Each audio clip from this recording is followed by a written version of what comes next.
Microsoft ends production of the Kinect adapter. In October last year, Microsoft put the final nail in the Kinect's coffins by announcing it would no longer produce the motion control device. Now, the company has said it will stop producing the Xbox Kinect Adapter, too. The USB accessory allowed Kinect owners to connect the sensor to an Xbox One S, Xbox One X, or Windows PC.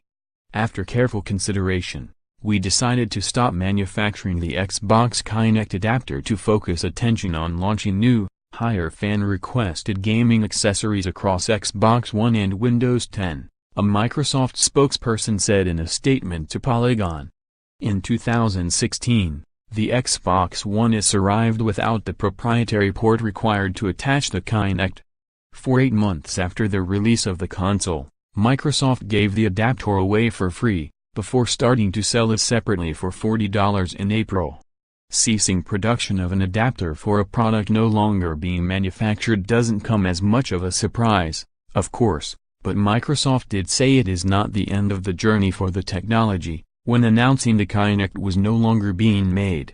Online listings for the accessory have shown out-of-stock messages for months, even Microsoft's store has stopped selling it. But that could be good news if you already own one. They're now being sold on reseller sites like eBay for hundreds of dollars. After first being released for the Xbox 360 in November 2010, the Kinect went on to sell around 35 million units during its lifespan.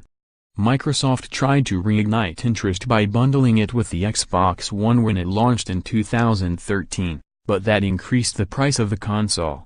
The plan appeared to backfire